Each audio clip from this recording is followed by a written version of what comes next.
So hey you guys, this is GLAM. I'm back with another video. Bitch.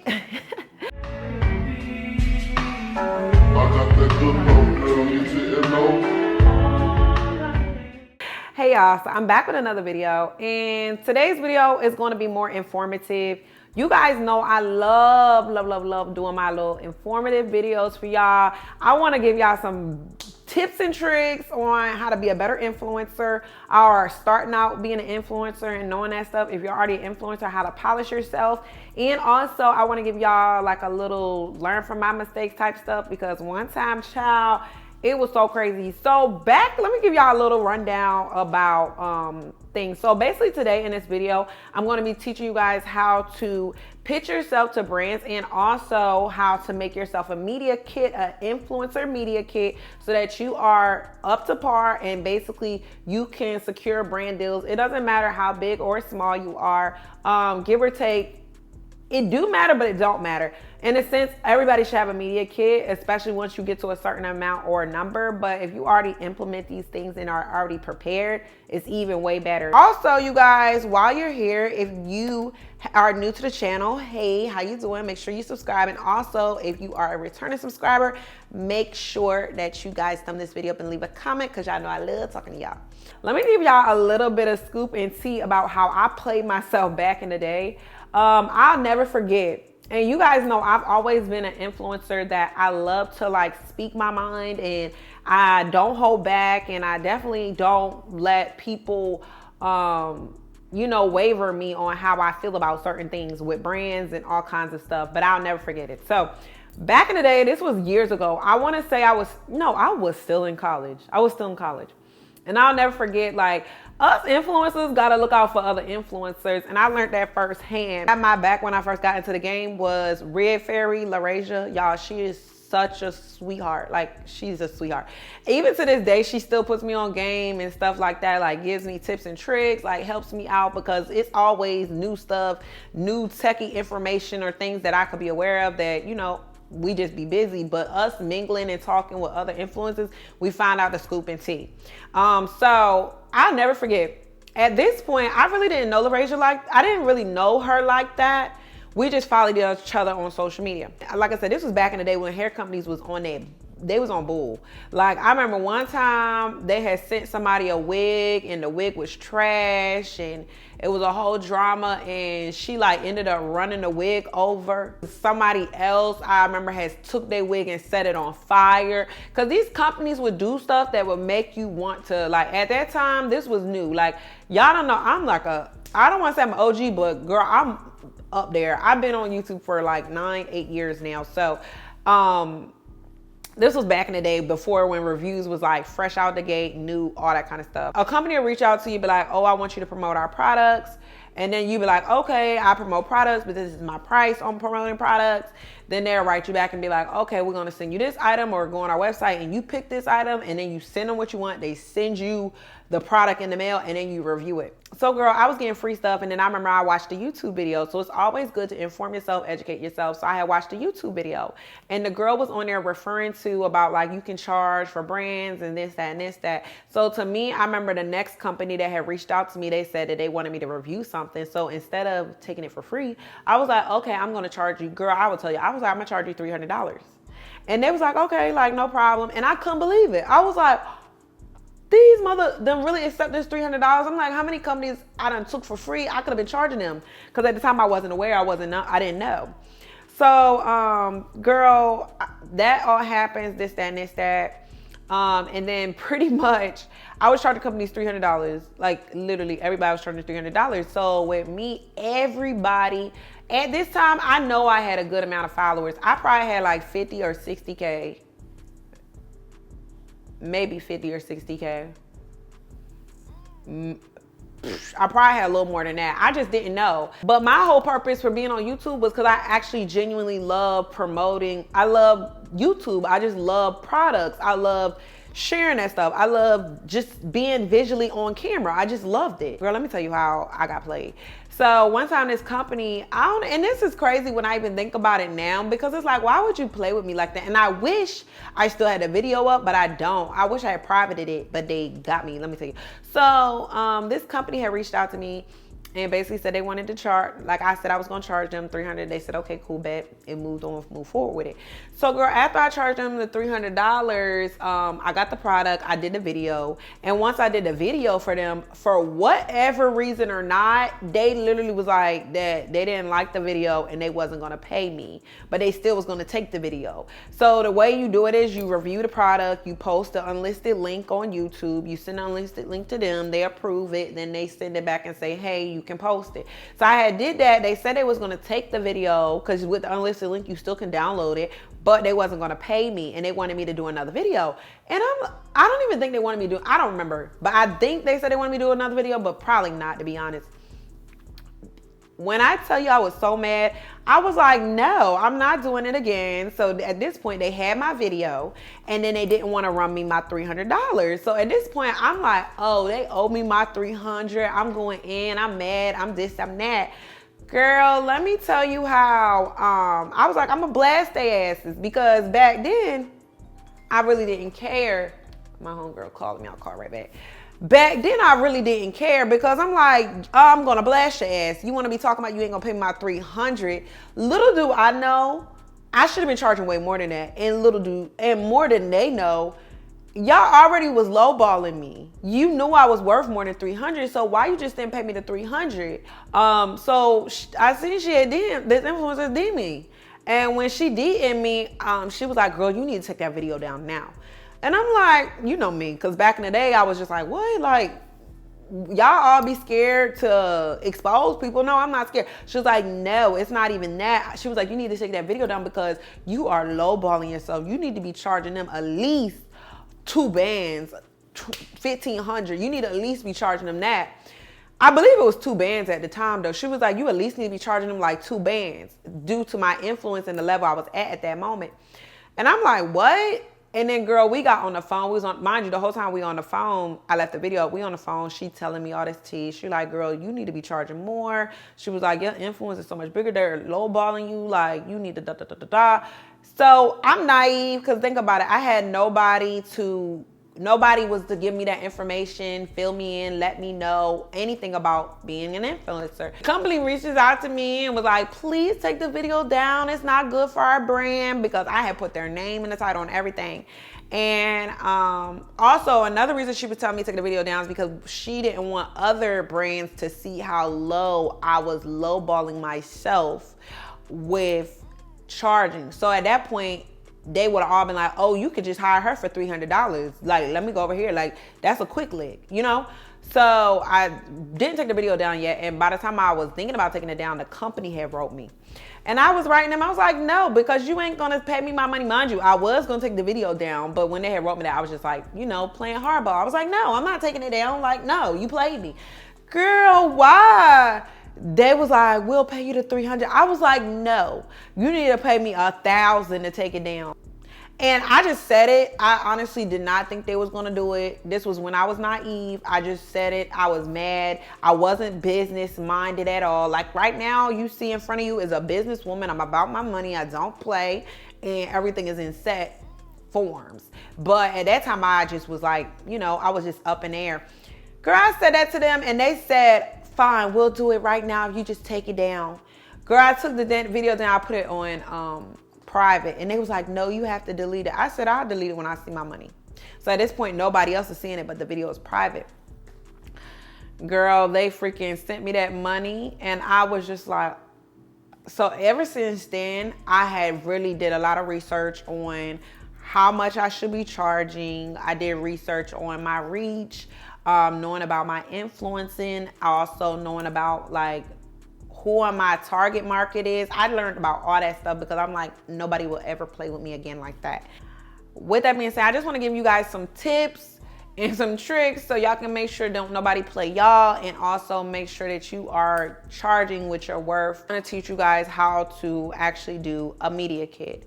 So a media kit is a very important, essential thing for an influencer, because this is basically a condensed way of showing all your credentials, all your accolades, everything that you are qualified to do, showing your brand history. It also shows your target markets, your audience, and it just explains you as an influencer in a whole, and what your niche is and everything about you in a condensed way. And it's basically to share your personality with the brand. I've had one before, and it was not very, it was enough to get by, but I definitely wanted to tweak it and do different things now. So I went ahead and definitely redid my media kit this year for 2022, and it's off the chain. You guys know that I did Paris Fashion Week. I got something coming up to tell you guys a little bit more in detail about that. And then I also been working with a lot more bigger brands. I've also been working on a lot more of my social media platforms, not just YouTube, but a lot more on Instagram and TikTok, because that is like a new platform. I've been closing a lot more deals of being like a brand ambassador. So I feel like that, you know, my media kit was definitely something that was essential for my start. Of course, I'm a bigger influencer now, but I definitely feel like the media kit is very essential for you, even being a smaller, a micro influencer, a medium sized influencer, a big size influencer, because once you have this knowledge, you have obtained it, and you can move forward with doing. You can just keep elevating. So I want to give you guys a little briefing on how to do a media kit, how to start a media kit, and basically just give you the information and tools that you're supposed to be putting into your media kit. And yeah, I'm gonna go to another take so y'all guys can see that, and then I'll come back and then explain all that to you. But yes, I just genuinely want to give you guys a little breakdown on how I created my media kit, what you would need, how it should work, and where to get a media kit for free. And yeah, just basic essentials of what you would need. Okay, you guys, so first starting off, we're going to use Canva. I love using Canva. It's really good for like making logos, banners, templates. It also can make motion graphics now as well, but we're going to be using this to make a media kit. So if you type in the search influencer media kit, it'll show you a bunch of different variations and examples that other people have made. And you actually can click the template and just replace the pictures and information with your own information, and then go ahead and have you a media kit. But lucky for you guys, today we will be using a media kit from myself that I ended up using from a bunch of different like inspos and examples. And you guys will actually be able to click the link in the bio to use this exact template and just replace your own information with it. Because I made mine a little bit more influencery because I wanted to put like handles and things like that, and some of those didn't have it. It was pretty basic, so I just wanted to make it a little bit more elaborate. So first, starting off at the top, we're just going to put exactly what you do. For me, I do fashion, lifestyle, and beauty. So that's what I ended up using. And I put the title media kit, basically letting the person know this is exactly what it is. Now with this image, this is the image I wanted to use. Make sure the images you use are high resolution. They don't have too much going on, but they still are your personality, but not doing too much. And if you guys actually don't like to use this oval and you want to use another frame, you can delete that picture off and just switch the frames out. Just that easy. So I wanted to show you guys exactly that you could do that, and you can customize it even more. You can take this one and tweak it up, and it could be totally different, but you just have a base to work off of. Now for page 2, this is about you and your stats and information about collaborations you've done previously. Now first starting off, I put another picture of myself, of course, because I wanted to keep reminding them what my style is and kind of building up who I am and what kind of influencer I give. For the about me, I ended up putting my name, both my real name and my influencer name, as well as where I reside at. And you don't want this part to be too wordy, and you don't want it to be too long. Whoever is going to be reading this probably reads a lot of stuff on a regular basis, so you want to keep it short, sweet, to the point, so that it doesn't lose their attention. So for example, with this one, we're actually going to use this. So my real name, I'll be like, oh, outlaw, known professionally as Glamazante, and I am a American influencer, or I'm a beauty influencer, wherever predominantly you are if you want to, but I just put American because I do work with a lot of overseas companies. After I put American, I just allow them to know that I am based in Los Angeles, California. You don't have to put where you are, but it is nice for them to know because it gives them a vibe of kind of what you can do. I know in LA, they have a lot of PR events and a lot of things that, I can go to. So I love to let people know that I live in Los Angeles so they can put me on their PR list so I can go to a lot of events out here. So that does work with that. Or even with a brand, if they're located somewhere, sometimes they want you to pull up and do certain things. So I do this just so they know exactly where I'm at. This is the next little paragraph down below. Now, this is kind of giving them a lot more details about who you are. So it tells them exactly how you first attracted your followers. For example, with me, I attracted my followers by doing a lot of DIYs, how you're able to maintain this audience over the years, or what is things that you're doing now, branching off from what you initially did, and what are you known for, and what's some big accomplishments. So for example, with me, I went to Paris Fashion Week. You keep it very brief. This whole thing should only be about 2 to 3 sentences, maybe not even 3, honestly, but you can just kind of articulate your words to be more interactive and also engaging so that the person wants to read more about you. So then next, we end up having the credentials. This is basically letting them know what kind of audience do you have. With me, I have a predominantly female audience, so I do have 85% females watching and 15% males. And then also it allows them to know my statistics of who is watching and where. So I put 85% in the USA, 10% in the UK, and then I put 5% in Canada, letting them know who is watching me and where these people are that are watching me. I use the bigger numbers as well. And then for my overall engagement on my channels and Instagram and social media, I put 87% because I took all those things and rounded them out to let them know how much my viewers actually interact with me. And then something else that is pretty good is to let them know what kind of collaborations you have done before. That lets them know what type of influence you are. So for example, with me, I done collaborations with Savage X Fenty, Zara, Scentbird, and Fiverr. I wanted to use their photos that the companies have just to you kind of give a storefront of the brand a little bit.